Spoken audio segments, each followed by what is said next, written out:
Gavin sedikit mengernyit memikirkan pasangan sombong itu dan menjawab, "Ya, aku telah memberi mereka uang. Juga, aku mengeluarkan 20 juta tambahan seperti yang kakak pesan." Kinan menerima uang itu dan meletakkannya dengan ringan di atas meja. Dia memberitahu Reza, "Ini untukmu. Kami akan menunggu kedatanganmu besok." Reza juga berdiri dan menjawab dengan tulus, "Aku akan berada di sana. Kamu pegang kata-kataku." Gavin tidak tahu apa yang mereka bicarakan. Tetapi ketika dia melihat ekspresi muram Reza, dia menamparnya dengan bercanda dan berkata dengan senyum lebar, "Bung, kenapa wajahmu seperti itu? Tenang, ini adalah hal yang baik. Santai, itu lebih mudah diucapkan daripada dilakukan. Juga, sejak kapan pembunuhan menjadi hal yang baik, Reza pasti melewatkan memo itu." Gavin melanjutkan dengan bangga dalam suaranya, "Aku jamin ada banyak keuntungan dari bekerja dengan kakak perempuanku. Seperti waktu penjara dan jerat," pikir Reza dengan getir. Keingintahuan melanda Gavin ketika dia melihat Reza tetap terluka parah. Apakah dia sangat benci bekerja dengan kita? Masalahnya adalah kita benar-benar melakukan sesuatu yang baik. Humor memasuki mata Kinan ketika dia berbalik untuk pergi. Dia memberi Reza kata perpisahan yang samar. "Apakah kamu percaya semua yang dikatakan wanita padamu? Tidur nyenyak malam ini, masa depanmu terbuka lebar. Tidak ada hukuman penjara untukmu." Reza yang tertegun berdiri terpaku melihatnya pergi. Setelah suara mesin Ferrari tak terdengar lagi, mulutnya melengkung membentuk senyuman lucu. Dia masih tidak tahu apa yang dia lakukan, tetapi untuk beberapa alasan, dia merasa itu bukan sesuatu yang buruk.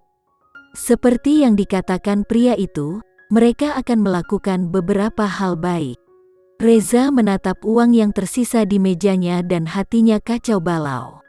Dia duduk di tempat tidur dan berbicara dengan tubuh kurus Nara, "Dik, keberuntungan kita sepertinya akan berubah. Aku berjanji, aku akan menyembuhkan penyakitmu dan memberimu kehidupan terbaik yang bisa kamu bayangkan. Selain itu, aku juga akan membuat Rafael Bramasta membayar semua ini." Ketika dua kata Rafael Bramasta disebutkan, kilatan dendam muncul di mata kosong Nara. Keesokan paginya, Reza muncul di villa keluarga Aditama dengan Nara di belakangnya. Mereka membawa barang bawaan kecil apapun yang mereka bawa. Gavin yang memiliki kesan baik tentang Reza, menyambut mereka dengan hangat.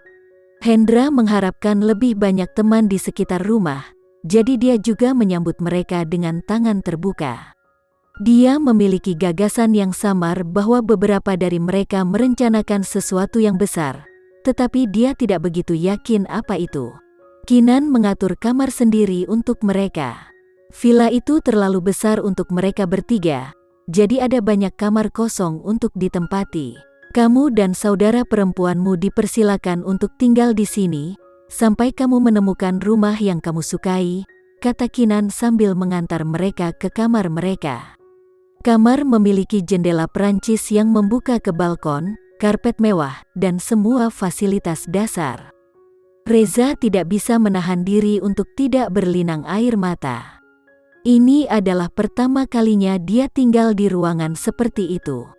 Namun, nalurinya mengatakan kepadanya bahwa ini hanyalah awal dari perubahan positif yang akan dibawa Kinan ke dalam hidupnya. "Nona Kinan, Anda belum memberitahu saya mengapa Anda membawa saya ke sini," Reza bertanya dengan sopan. Dia merasa seperti dia harus melakukan sesuatu sebagai balasannya, menahan akhir dari tawar-menawar sehingga untuk berbicara. "Aku telah menemukan pengasuh sementara untuk adikmu. Temui aku di ruang bawah tanah setelah kamu menyelesaikan semuanya," kata Kinan ringan. Kemudian, dia berbalik untuk pergi.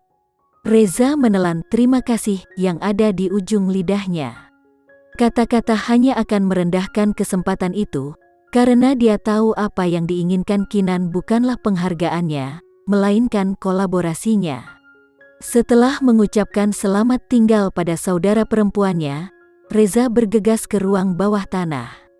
Villa memiliki ruang bawah tanah yang luas yang awalnya digunakan sebagai ruang penyimpanan.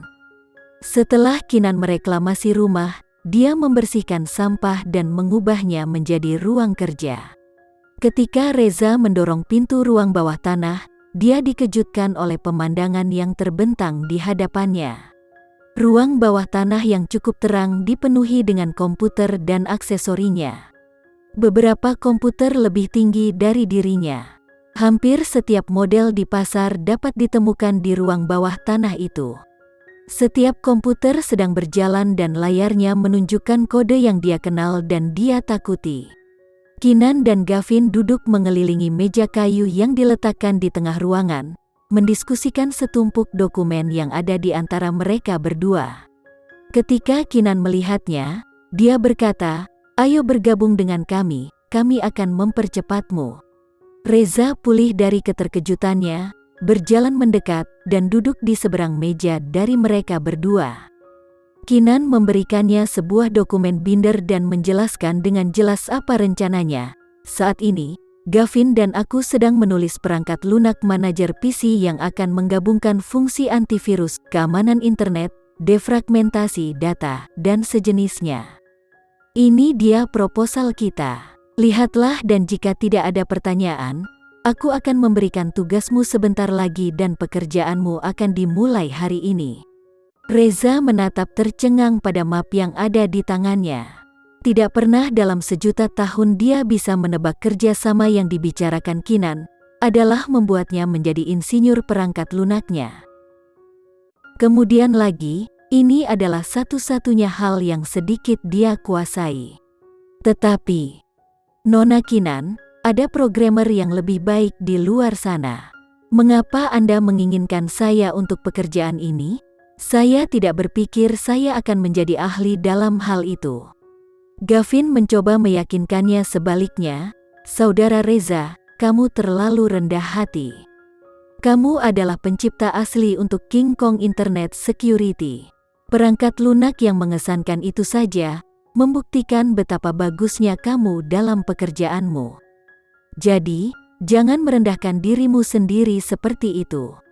Reza terkekeh mencela dirinya sendiri saat Gavin menyebut King Kong Internet Security. "Itu sudah bertahun-tahun yang lalu, aku telah lama tersingkir oleh dunia komputer."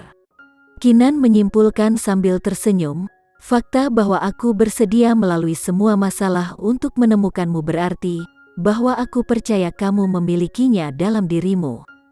Bakat murni bukanlah sesuatu yang dapat terkikis oleh waktu. Ya, mungkin ada yang lain.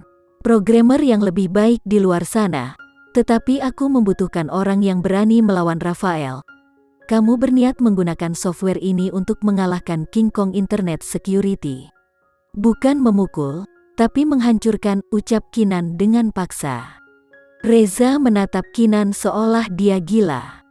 "Nona Kinan, bukan karena aku tidak percaya padamu.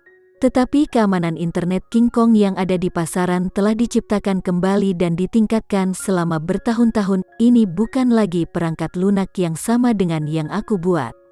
Selain itu, Brahmasta Corps telah mengukir posisi stabil di pasar. Tidak mungkin bagimu untuk mengalahkannya, apalagi menghancurkannya," kata Reza. Reza sama sekali tidak salah dengan analisisnya. Hampir tidak mungkin untuk menjatuhkan perusahaan mapan seperti Brahmasta Corps. Kinan mengajukan pertanyaan kepada Reza, "Apakah kamu tahu industri mana yang paling cepat berubah dan paling sering berubah di zaman kita?" "Komputer dan elektronik." "Itu benar. Sebuah inovasi baru dapat mengubah lanskap industri dalam semalam, jadi sejarah Brahmasta Corps tidak berarti apa-apa dalam lanskap yang terus berubah ini." Mungkin memang begitu, tetapi perkembangan industri elektronik telah melambat secara signifikan. Aku tidak berpikir kita dapat menggulingkan Brahmasta Corps bahkan dalam beberapa tahun ke depan. Kinan tiba-tiba mendorong tangannya dengan kelima jarinya terentang. Saat Reza mencoba mencari tahu apa maksud dari gerakannya, dia berkata, 5 hari. 5 hari apa? Gavin tidak bisa menahan kegembiraannya dan berkata, "Kak, berarti kita hanya akan menggunakan 5 hari untuk mengalahkan mereka, dan bukan beberapa tahun." Reza hampir jatuh kembali karena terkejut.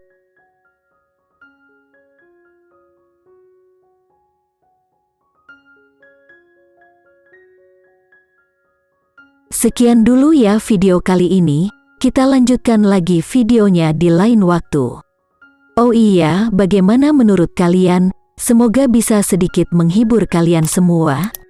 Untuk teman-teman yang baru nonton, jangan lupa subscribe ya, hehehe.